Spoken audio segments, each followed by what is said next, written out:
Welcome back to Sal's Garage. Today we're going to be doing the valve cover gasket on the E93 M3, and along with that a couple other maintenance items that I think you should address while you're in there. First thing you might notice is we don't have the stripe anymore. It's back to a cleaner look on this E93 M3. Taking a look at the condition of my valve covers, they are quite leaky, especially down below right here where my finger is. A lot of the oil just pools up there. When you shut off the engine, you can hear oil droplets landing on the exhaust manifold and burning up. So definitely needs to be changed. Also, the condition of the paint is all flaking off here. So we're going to be painting the valve covers. I'm going to do black with high temp paint. So I'll show you guys how I do that as well. First thing you want to do is remove the plenum and get access to all the wires that you need to undo on each valve cover, and then start undoing the bolts, removing the coil packs and the spark plugs. I'm going to be changing the spark plugs as well because why not? It's been about 15,000 miles. The mileage currently on this car is 117,000 miles, so we're ready for some new valve covers.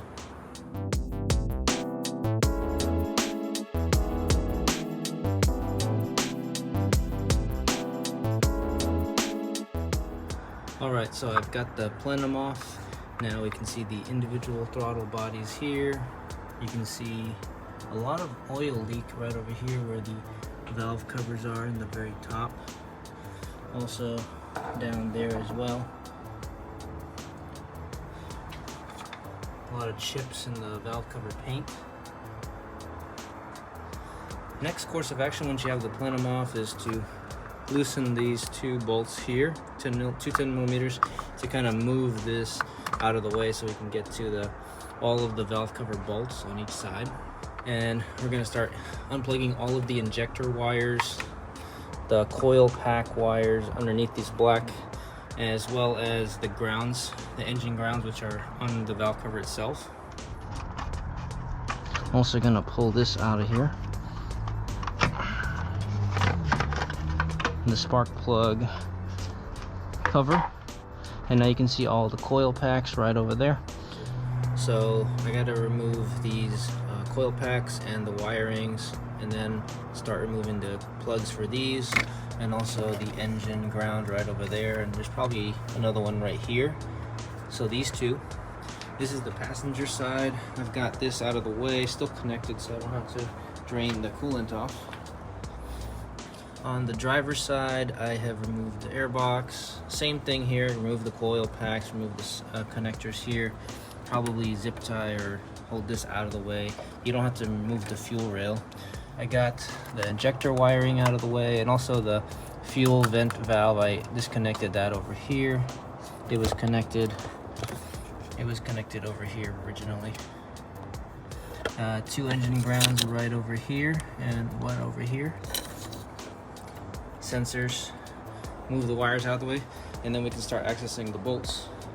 So my trick to removing these coil packs is using a screwdriver. First, take off the wiring right here, and then I'm gonna wedge against it like so, the back end, and pull up with your hand. Okay, got the first one up. Alright, so I've got all the injector wires, coil packs, and coils out. We are ready to start tackling these 10mm bolts here on both sides.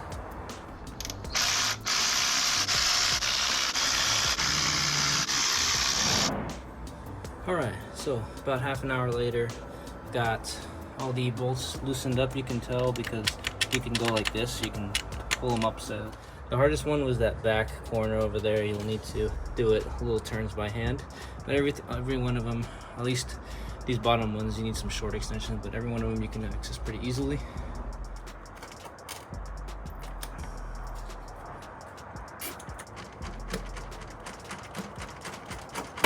There you go. Keep on working at it and it'll come off. Passenger side is out, thanks to our trusty zip tie.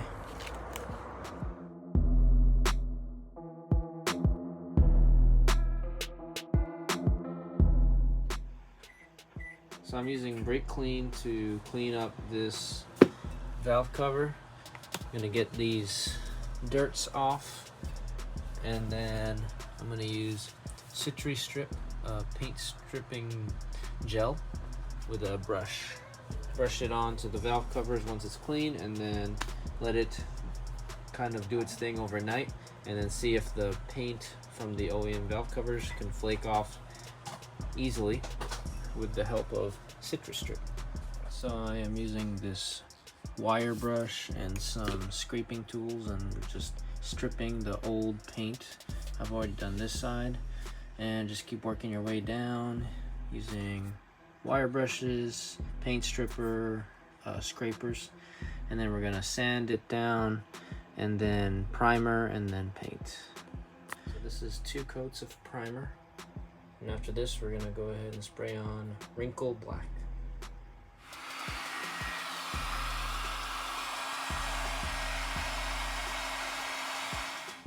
VHT Wrinkle Black is what it looks like.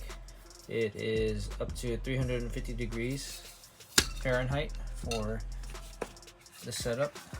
I've used high temperature primer as well underneath. It's not perfect. There's going to be a little bit of imperfections here and there where I got overspray, but overall not bad. Definitely better than how it looked before.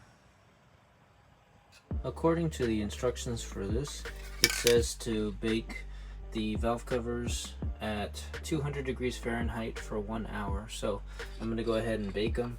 I've let them dry for about 2 hours already, so let's bake them for 1 hour at 200 degrees Fahrenheit, and then we're going to go ahead and let it dry for 24 hours.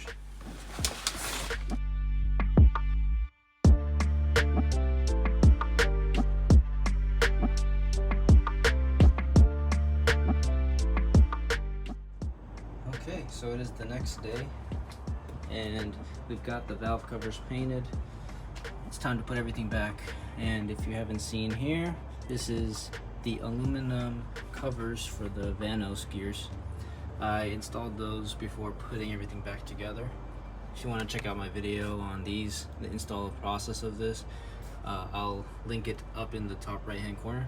But these are very important so that you don't have any plastic brittle parts inside of your oil pan.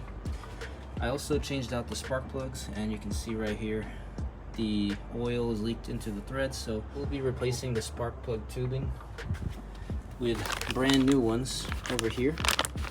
So you just press them on, 8 of them to be exact, and we'll start placing the valve covers back on and torquing them down. And here's our bolts for the valve cover. You should be replacing these. As you can see, these are kind of grimy, but these are really expensive. They're about $10 each, and you need 26 of them. So what I'm going to be doing is just cleaning off these rubber seals from the dried paint, and then I'm going to be putting some sealant to make sure it seals properly, and we'll put these back on, torque them down. Alright, so all the spark plugs are in now. It's time to clean up all these surfaces right here of dirt, and then put the timing cover back on, get the valve cover situated, spark plug tubes in. We're going to apply some sealant into these little ridges over here, clean out all the railings, and then go ahead and apply the gasket. The sealant will help hold the gasket in place and prevent any leaks in the future. Place it on, and we're good to go. We're going to start torquing them down from the middle and then kind of working our way outwards. The torque is 6 Newton meters according to the BMW forms. So I've got the valve cover gaskets on. We're all set to go. Each ridge is ready to go, and I have some sealant that I placed underneath. There's a small amount. You can use Dray-Bond, which I'll link down below. That's going to be the key to getting a leak-free seal, because a lot of the paint is flaked off and I didn't get all of it out. So those little cracks in the paint is where the oil leaks through. So make sure you get a sealant underneath this gasket and then place it all around.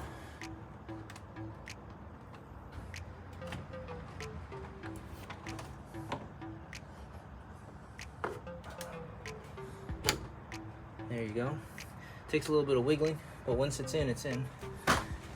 Before you do so, just double check that all the spark plugs tubes are in, and triple check the gasket. Make sure nothing got pinched along the way, because there's a lot of stuff in here that can get in your way and pull on it.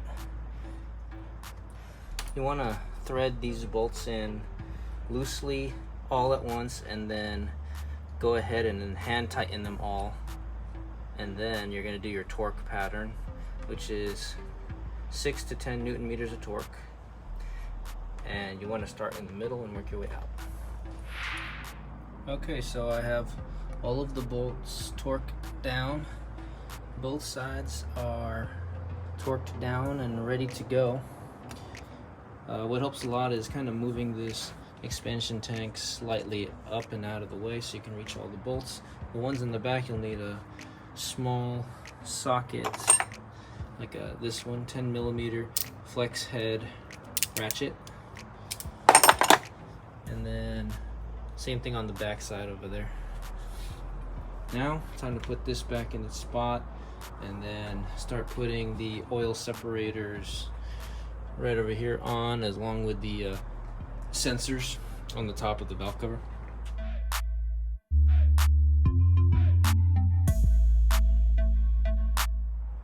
Okay, so I just finished installing the valve cover gasket, the wiring for the injectors, the coil packs, the oil separators, the sensors over here, more wiring. I mean, I have a lot of wires here because I have the APE flex fuel kit, but most of this will be covered by the intake air box that goes over here, so I don't have to worry too much about that. Just zip tie the wires out of the way. Here's another look on this side. Nice textured finish. The textured finish, I think, is better than the smooth finish because it kind of hides any imperfections that may have happened. I'm not the best painter, and I didn't spend too much time on the prep when I should have. But if you spend more time on the prep, you can get a really nice finish with this VHT wrinkle black. All right, guys. So finally got everything installed again. We got the black valve covers there, and as you can see here, you can't really see the valve cover on this side. I guess you can see little slivers of it right there. I like that it matches the textured finish of the plenum, so it looks kind of OEM right there. The plenum and the valve cover match now. Wrinkle black.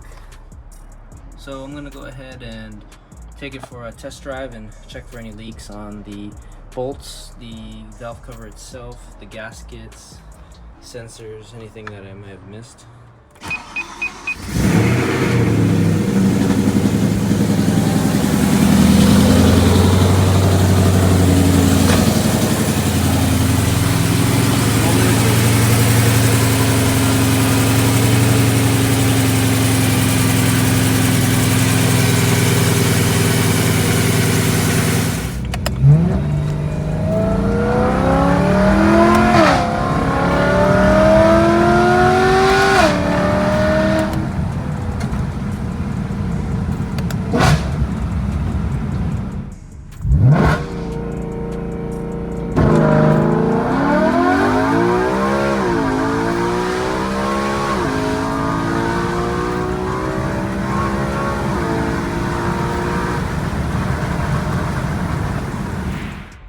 Okay, so we are back home, and I drove the car, took it for a rip.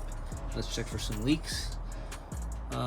So far, I don't see or feel any leaks. Looks bone dry. Same on this area down here, nothing down there. Checked earlier. Checking on the exhaust manifold and headers area where the heat shield is. No oil over there. Nothing from the oil cap. Normally you get leaks from the oil cap, but I don't feel anything. Awesome. I'll continue to monitor, and I will update you guys on any issues, if there's any paint flaking off of the valve covers, because it is magnesium. If there's any leaks, I'll let you guys know, but so far so good. Thank you guys so much for watching this video. If you have any questions or comments, tips, tricks on how to do this more efficiently, please let me know. I'm not the best painter, so I'd love to get some tips from you guys on painting valve covers or really anything in general. Thank you guys so much for watching, and I'll see you guys in the next video. Have a good evening.